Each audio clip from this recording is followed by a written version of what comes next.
Hello students, welcome to my channel KS academy. যদি ভিডিওটি ভালো লেগে থাকে তাহলে চ্যানেলটিকে সাবস্ক্রাইব এবং লাইক করে আমার পাশে থেকো। চলো আজকে তোমাদের পড়াবো জন কিটসের লেখা দ্য পোয়েটারি অফ আর্থ কবিতাটি। দেখো, দ্য পোয়েটারি অফ আর্থ এর বাংলা অর্থ হলো পৃথিবীর কাব্য বা পৃথিবীর কবিতা। জন কিটস হলেন একজন প্রকৃতি প্রেমিক কবি, আর তিনি এই কবিতার মাধ্যমে বার্তা দিতে চাইছেন যে পৃথিবীতে সময় কখনো থেমে থাকে না। এই যে আমাদের যে প্রবাহমান সময়, আর এই প্রবাহমান সময় আমাদের জীবনে যতই উত্থান এবং পতন হোক না কেন, সেই সময় চলতেই থাকে তার নিজস্ব গতিতে। এই সময়কে যেমন আমরা ধরে রাখতে পারি না, বেঁধেও রাখতে পারি না। আর এই সময়ের মধ্যে বিভিন্ন পাখির ডাক যেমন শোনা যায়, বিভিন্ন পোকার ডাকও শোনা যায়।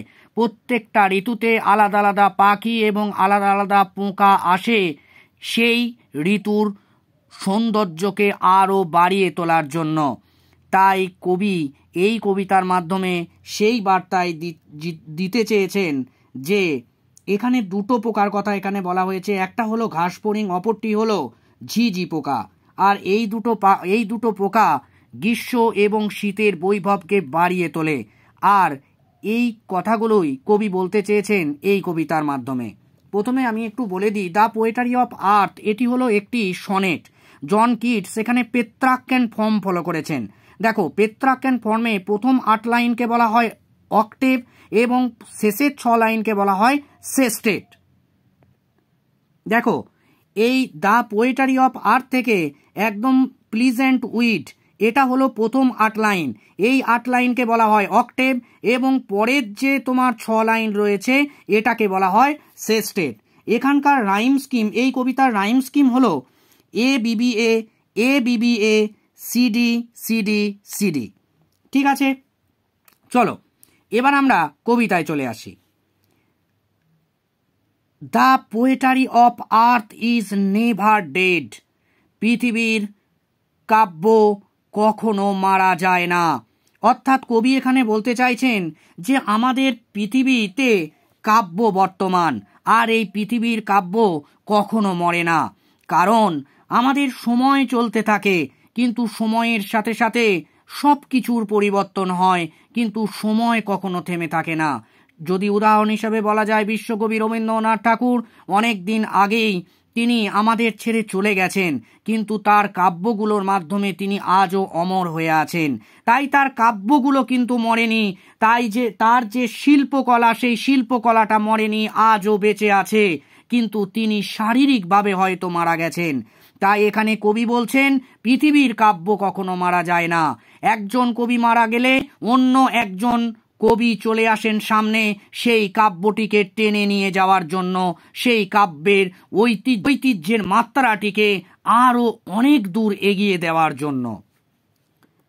When all the birds R faint, যখন সমস্ত পাখি মূর্ছা যায়, উইথ দ্য হট সান, উত্তপ্ত সূর্যের আলোয়। অর্থাৎ কবি এখানে বলছেন যে গ্রীষ্মকালে প্রচণ্ড রোদের উত্তাপ লক্ষ্য করা যায়, আর প্রচণ্ড রোদের উত্তাপে সমস্ত পাখি প্রায় মূর্ছা যায়, মানে মূর্ছা যাওয়ার মতো অবস্থা তৈরি হয়, অজ্ঞান হয়ে যাওয়ার মতো অবস্থা তৈরি হয়, সেটাই বলছেন। And hide in cooling trees, এবং তারা লুকায় ঠান্ডা গাছের মধ্যে। অর্থাৎ কবি এখানে বলছেন অতিরিক্ত উত্তাপ থেকে বাঁচার জন্য তারা, সেই সমস্ত পাখিরা ঠান্ডা গাছের মধ্যে আশ্রয় নেয়, সেটাই কবি বলেছেন। A voice will run from hedge to hedge about the new mown mead. একটা স্বর ছুটে যায় এক ঝোপ থেকে আর এক ঝোপে, সদ্য কাটা হয়েছে এমন প্রান্তরে।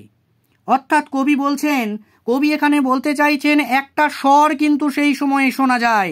সমস্ত পাখি অজ্ঞান হয়ে গেলেও, বা সমস্ত পাখি যদি অতিরিক্ত গরম থেকে বাঁচার জন্য তারা ঠান্ডা গাছের নিচে আশ্রয় নেয়, তবে একটা স্বর কিন্তু সেই সময়ে ভেসে আসে, আর সেই শব্দ যায় এক ঝোপ থেকে আর এক ঝোপে। যদি সেই ঝোপ যদি সদ্য কাটা হয়ে থাকে তবেও সেই ঝোপে কিন্তু সেই শব্দ শোনা যায়। দ্যাট ইজ দ্য গ্রাসহপার, যেটা হয় ঘাস ফড়িংয়ের স্বর। অর্থাৎ কবি বলছেন যে শব্দটা শোনা যায় সেই শব্দটা হচ্ছে ঘাস ফড়িং। সমস্ত পাখি যদি গ্রীষ্মের ঐতিহ্যকে বহন করতে যদি নাও পারে, তবে ঘাস ফড়িং কিন্তু নিজের স্বরের মাধুর্যতা দিয়ে গ্রীষ্মকালের ঐতিহ্যকে সে কিন্তু বহন করে নিয়ে যায়। হি টেক্স দ্য লিড, সে নেতৃত্ব দেয় ইন সামার লাক্সারি, গ্রীষ্মের বৈভবের মধ্যে। অর্থাৎ কবি এখানে বলছেন গ্রীষ্মকালে রোদের উত্তাপ প্রচণ্ড থাকে, তাই সাধারণত মানুষজন তো বেশিরভাগ চেষ্টা করে ঘরের মধ্যে বা ঠান্ডা জায়গায় বিশ্রাম নেওয়ার। আর পাখিরা তো এক জায়গা থেকে অন্য জায়গায় তো বিচরণ করে তাদের খাবার সংগ্রহ বা অন্য কাজের জন্য, কিন্তু তারাও একটা টাইম ক্লান্ত হয়ে যায় অতিরিক্ত উত্তাপে, তাই তারা বেরুতে পারে না, তারা ঠান্ডা গাছের নিচে আশ্রয় নেয়। কিন্তু সেই সময়ে ঘাস ফড়িং সেই গরমটিকে গরম বলে মনে করে না, কারণ সেই গ্রীষ্মের সময়ে একমাত্র ঘাস ফড়িংয়ের স্বরই শোনা যায়, আর সেই ঘাস ফড়িং গ্রীষ্মের ঐতিহ্যকে বাড়িয়ে নিয়ে যায়। He has never done with his delights, সে কখনো নিজের আনন্দে ক্লান্ত হয় না। অর্থাৎ কবি এখানে বলতে চাইছেন ঘাস ফড়িং নিজেই নিজের আনন্দ উপভোগ করে একটু অন্য রকম ভাবে, তাই সে কখনো ক্লান্ত হয় না। দেখো, যদি আমরা যখন বই পড়ি বা আমরা যখন পড়াশোনা করি, সেই পড়াশোনাটা যদি আমরা এমন মনে করি যে আর পারছি না পড়তে, আর পারবো না পড়তে, বা পড়াটা তৈরি করতে পারছি না, তাহলে কিন্তু আমরা সেই পড়াটা কখনোই করতে পারবো না। কিন্তু যদি আমরা এমন মনে করি খেলার সময় যেমন আনন্দ উপভোগ করে আমরা খেলা করি, ঠিক আমরা পড়তে পড়তেও যদি আনন্দের সঙ্গে সেই পড়াটা গ্রহণ করি, তাহলে সেই পড়াটা খুব তাড়াতাড়ি হয়ে যাবে। আর এখানে ঘাস ফড়িং কি করে?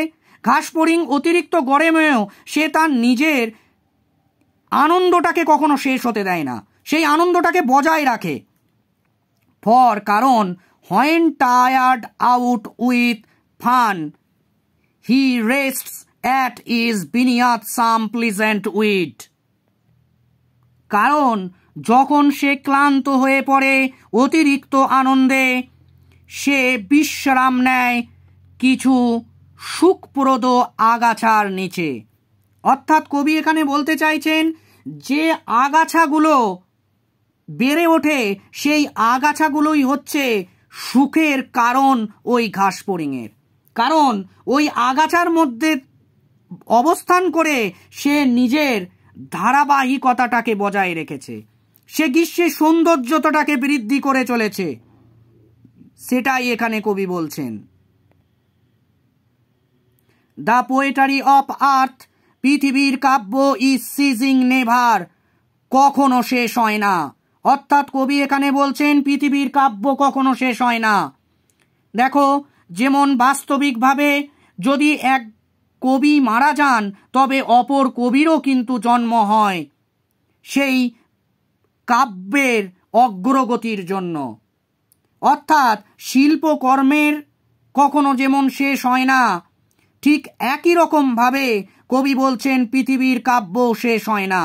ইংলিশে একটা কথা আছে, art is permanent, life is temporary. অর্থাৎ জীবন ক্ষণস্থায়ী হলেও শিল্পকলা স্থায়ী, শিল্পকলাই মানুষকে বাঁচিয়ে রাখে। কবি এখানে সেই একই রকমভাবে কথাটাকে ব্যাখ্যা করতে চাইছেন, পৃথিবীর কাব্য কখনো মারা যায় না। On a loan winter evening, নিঃসঙ্গ শীতের সন্ধ্যায়, when the frost has wrought a silence, যখন তুষারপাত একটা নীরবতা সৃষ্টি করেছে, from the stove there shrills the cricket song, অগ্নিকুণ্ড হইতে তীক্ষ্ণ স্বরে বাজে ঝিঝি পোকার গান। ইন ওয়ার্মথ ইনক্রিজিং এভার, ধীরে ধীরে বাড়তে থাকা উষ্ণতার মধ্যে। অর্থাৎ কবি এখানে বলতে চাইছেন, যখন তুষারপাত হয় তখন একটা নীরবতা বিরাজ করে, আর সেই নীরবতার মধ্যে সাধারণত শীত থেকে বাঁচার জন্য হয়তো কিছু মানুষ সেই আগুন জ্বালায়, আর সেই অগ্নিকুণ্ডের ওই জায়গা থেকেই ঝিঝি পোকার গান তীক্ষ্ণ স্বরে শোনা যায়। আর যখন তীক্ষ্ণ স্বরে শোনা যায় তখন যেন মনে হয় এই সে শীতকালের উষ্ণতাটাকে আর একটু বাড়িয়ে দিল। মানে শীতকালে মানুষ শীত অনুভব করে, কিন্তু এখানে কবি বলতে চাইছেন ঝিঝি পোকার গানের জন্য যেন একটু উষ্ণ পরিবেশের সৃষ্টি হয়ে যায়। অর্থাৎ গ্রীষ্মকালে যেমন ঘাস ফড়িংয়ের গান, শীতকালে সেই রকম ঝিঝি পোকার গান শীতকালকে আরো মাধুর্যপূর্ণ করে তোলে। and seems to one in drowsiness up lost, এবং একজনের অর্ধেক তন্দ্রাচ্ছন্ন অবস্থায় মনে হয় the grasshopper's among some grassy hills, ঘাস ফড়িংয়ের ডাক তৃণময় পাহাড়ের মাঝে। অর্থাৎ কবি এখানে বলতে চাইছেন যে ওই ঝিঝি পোকার ডাকটিকে কেউ কেউ মনে করে যে ওটা হচ্ছে ঘাস ফড়িংয়ের ডাক।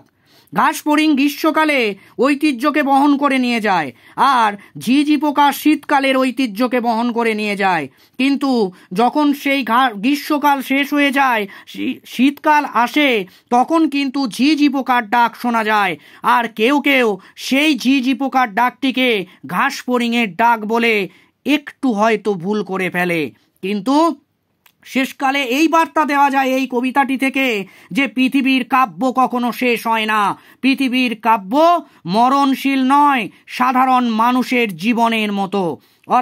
ঠিক একই রকমভাবে আমাদের প্রকৃতির মধ্যেও বিভিন্ন জীব বিদ্যমান, সেই সমস্ত জীব এবং প্রত্যেকটা ঋতুর ঐতিহ্যকে বহন করে নিয়ে যেতে সমর্থ।